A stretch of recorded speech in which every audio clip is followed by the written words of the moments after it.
Hey everyone, it's Julie. It's November 5th. It's been a little while since I've been on here. I keep promising that I'll try to do better with coming on and giving you guys an update, and I'm failing miserably. I'm really sorry. Stuff is just so busy. It's literally I get up for work in the morning and go, get the kids up and I go to work and I come home and anybody who's got kids probably is doing the exact same thing I am. It's just go, go, go, go, go. What's new? I am officially at 100 pounds lost. I started my journey at 258.4 pounds. I'm pretty sure that's right. And now I am at 158 pounds. I guess confession time. This is something that I think everybody who's pre-op needs to know. I think it's something that even new post-ops should know, and probably things that people who are as far out as I am should, or probably are experiencing. I don't think I'm the only one, actually. I know I'm not. I am officially a little over 7 months post-op, and it's becoming increasingly harder to say no to some of the things that I would have eaten before that I have spent a lot of time getting out of my life. So, for instance, things like chocolate. At work, there's this little turnstile thing that they fill every week, and it's got chocolate-covered raisins and chocolate-covered peanuts and runts in it. I have to walk by it multiple times a day, and it's so easy to plop a quarter in there and have a handful of chocolate-covered peanuts. It's so bad. It's empty calories. It's shit I don't need. I'm trying to stay away from it. I'm trying to not have that be an issue. But I still do. I still walk by it, and every now and again I will plop money into that stupid machine. I've done really well over Halloween. The kids got a ton, like really honestly a ton of candy. And they don't need it any more than I do. I have been very, very good at not eating it. I don't even really crave it. I don't really want it, but for whatever reason, when I go to work, the chocolate-covered peanuts call my freaking name. The chocolate candy bars and chips that are hidden in my bedroom right now, those things I can walk away from. I don't get it. But anyway, it's just I'm finding that it's harder. I can eat more now. I think it's normal. I think as you reach towards your year, your pouch matures. I can fit in more food than I'd like to be able to, and it depends. Sometimes I'll eat something and 2 or 3 bites in and I'm full, like really full. And then other times I can eat a lot. Like for instance, salad. Oh, girls, boys, I can eat salad. I can eat probably like 1.5 cups of salad, and I put on lots of vegetables. So when I make salad, I put on cucumber, I put on celery, I put cauliflower, I put tomato sometimes, I put snap peas on it. I put all kinds of vegetables in salad. I can eat quite a bit of it. Salad doesn't scare me. It doesn't scare me that I can eat that much because I logically know that it's really a lot of water in vegetables and it chews down to nothing and goes through easily, and it's really not a shit ton of calories, so I'm not too concerned about overeating salad. I mean, if that was my issue before, I wouldn't have had that surgery, right? I can eat a good amount of protein depending on what it is. I still cannot do pulled pork. I did have a little bit. I was okay. But it has to be really like the fatty pieces. It can't be the regular dry pieces because those give me the foamies instantly. It's so bad. So I just kind of stay away from it for the most part. And sometimes if I get cocky and try it, I get my ass handed to me. And that's a good learning lesson, so I just stay away from it.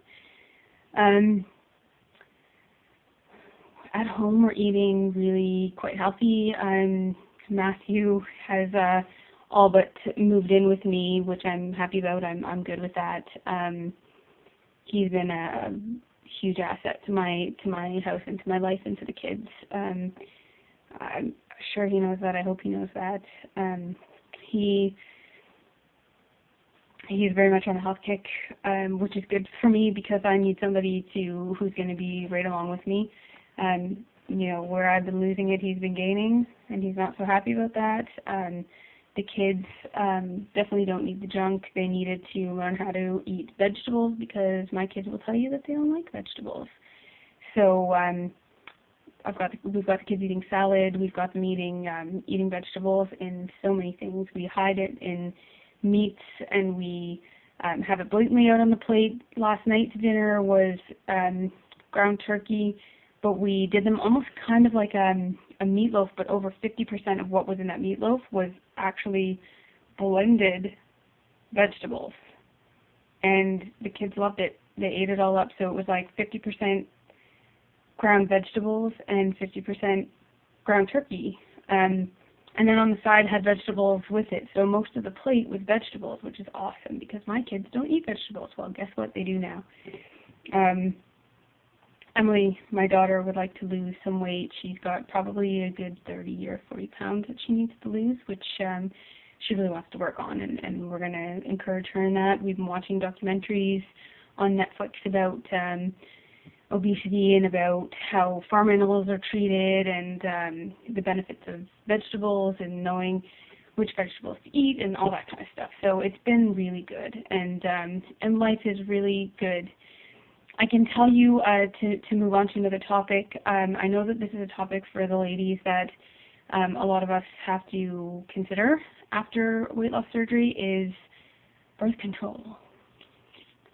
That lovely birth control. I didn't need to worry about it before because when I was with Rob, my ex, he was fixed after we had Gavin. Before we had Gavin, we had him, we got him a vasectomy. And that's not the case now. We're no longer together. Matthew and I are together, and he's not fixed in any way. So I have to be careful because, of course, pregnancy with post-weight loss surgery patients is a higher risk because of hormones, more hormones in our system and whatever. So I weighed all the options, talked to people, talked to my doctor, and I got the Depo-Provera shot. If you guys have any experience with this, please leave me a note or whatever. I'm just interested because for me, and I've only had it for about a month and a half now. For me, the Depo-Provera shot, the first month when it came up to my menstrual cycle, sorry guys, too much information. Normally, my normal cycle is about 3 or 4 days. It comes, day 1 is normal, day 2 is kind of yuck, day 3 it peters off, day 4 it's done. A rare day 5, it's rare. So last month I got like 4 or 5 days of spotting. I got about 5 or 6 days of like actual period, and then I had like another 10 days of spotting after. And then just in time for that spotting to end is of course now time for the new cycle to start its rear its ugly head. So now this month I should be having a cycle right now. I'm not. I know it's a side effect of the Depo-Provera that you could lose your period altogether, which thumbs up if that is a side effect that I get, because quite frankly I'd love that. But what I've found in the last few days, ooh, I'm a raging bitch. And I don't know why. It's like, so before I really didn't get PMS badly. I'm not going to say I never had it. I definitely have moments where I'm irritable for no good reason, but it's been particularly bad this month. and it's for no reason. It's like, it's almost like I'm watching from the outside. I'm watching myself lose my cool over nothing. Like, I'm not screaming or yelling for the most part. I think I did scream at Gavin once, and I have to apologize to him for that. But it's kind of like I'm watching myself from the outside be mean, be irritable, be just not normal. But I can't get in. I can't. It's like the door's locked. I can't get in to kick that girl out and put myself back in. I'm trying desperately to grasp a hold of the reality and to be reasonable and whatever. And I'm sincerely hoping that this goes away, stops, because it's I don't like it. I don't like feeling that way. I know that Matthew's kind of looking at me like, what the fuck is wrong with her? You know, the kids are like, Mommy's not so happy. What's wrong, Mom? Nothing. So, anyway, I'm just curious if any of you who've taken the Depo-Provera, if this is maybe a hormonal thing with the Depo-Provera that it causes maybe higher mood swings. I sincerely hope not. I mean, I definitely don't want this to be something that I'm dealing with every month. I mean, the toss-up have 3 or 4 days of like shitty attitude instead of a period. They both suck. I wouldn't want either of them. What else? Right now, Matthew's taken Gavin out to a movie. They've gone to see, I don't know, something with an E. It's new. It's out. Emily and I went to the bookstore. She bought a book. We bought a book for Gavin.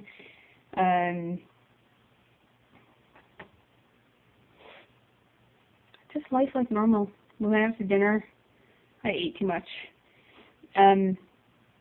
Along the lines again of the eating too much stuff, it's kind of it's interesting because it's like all of a sudden I'm pushing the limits of what I can have. So, I mean, I remember when I was first out of surgery, I had these little Rubbermaid containers that were 4 ounces. They look like nothing. And I used to be able to eat half of that and be like, full to here. Then I could eat a full one, and that was normal. I knew that would happen. The swelling goes down after surgery, and you can fit in about 4 ounces of dense protein and whatever.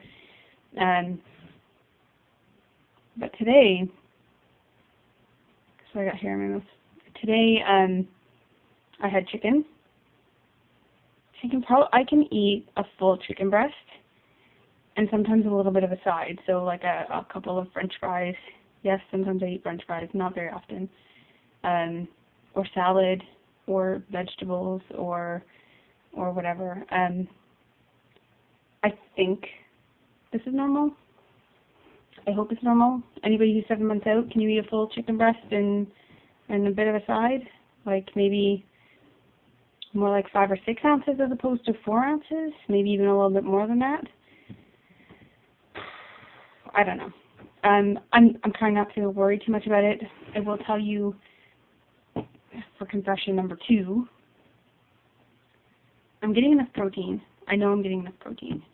I am not getting enough water. No way, no how. And I really honestly think that water and protein are the key to continuing to lose weight. It's definitely slowed down for me. It takes forever to get out of a 10-pound mark. So right now I'm in the 50s. I've been at 158 for like a week now. It's really not moving. I don't step on the scale every day because it'll just drive me crazy. So I just don't do it. But it's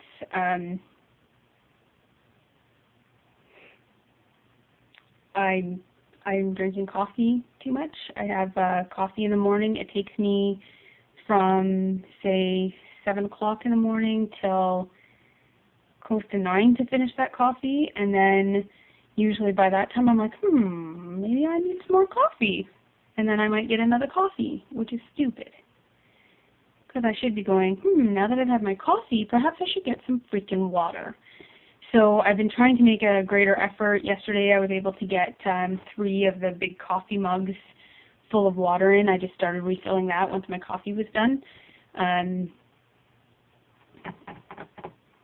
Today I didn't do so good, but the day's not done, so I'm going to try to get some more water in before I go to bed. Maybe. We'll see. Yeah, I'm going to get more water in before I go to bed. Size-wise, as far as clothing is concerned, clothing is odd, and you guys probably already know this, but it's like, you know, I can have a pair of jeans in a size 12 that fit nicely. I can have a pair of jeans in a size 10 that fit nicely. I have a pair of jeans that are size 8 that fit nicely. I don't know how I can be 3 sizes at once. The cuts of people's clothing are all different. It depends on where you go. There are certain things. If I go into, because I buy quite a few of my clothes at concession stores. We've got a Talese close to me that actually usually has some pretty decent stuff. And my key for jeans is they have to make my butt look good. I don't care what brand they are. If they don't make my butt look good, I'm not buying them. I have put back some high designer brand name jeans that fit perfectly because they just didn't do nothing for my butt. So, anyways, I will go in with, say, I don't know, 8 pairs of size 10 jeans, and 4 will fit and 4 won't. And some of them won't go past my thighs, and other ones are too big. And so all these sizes are made like completely different. So you really have to try things on, and you really have to not be so concerned with what the size is. I mean, I'd love to say, oh, I'm in an 8 because I've got a pair of 8 jeans that fit, but if I go anywhere else and put on another 8, they're not going to fit. My jeans are a size 8 or an American Eagle pair of jeans, but then I took a size 10 American Eagle jeans into the change room and they didn't go past my thighs, so you figure that one out. I don't know. What else to tell you guys? I'm at 17 minutes. I'm going to let you guys go. I love you all. I will do my best to come back on here. I'm not promising. Obviously, I've dropped the ball with doing this like once a week or once every couple of weeks. I'm doing well. I've had no complications. I will still tell you to this day this is the best decision I ever made. If you are on the fence, please do your research, watch YouTube videos, understand it is not a magic pill. You have to work every pound off of you, but this decision is the best one I've ever made in my life. Hands down, best decision. So, again, if you're new and you're just watching and you're thinking about doing this yourself or whatever, please send me a message. I'm on Facebook under Julia Johnston. I am on Obesity Help under Jewel Twin, JEWELTWIN.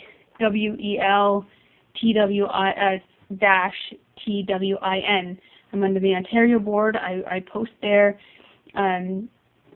I've also got a profile. You can search me on there. You can send me a friend request. I will give you any information that I possibly can. I will refer you in whatever direction you need to go. If you have any questions, please feel free to ask. I swear I will give you the absolute, honest, positive truth. I will not sugarcoat it for you. This is your life, and you can take control of it any way you want. If surgery isn't for you, then surgery is not for you. It was definitely for me, and I would do it over in a heartbeat. Hands down. Anywho, I'm at 19 minutes. By the time I wrap this up, it'll be 20 minutes. You guys don't want to hear me talk for that long, so love you. Talk to you all later, and keep on, people.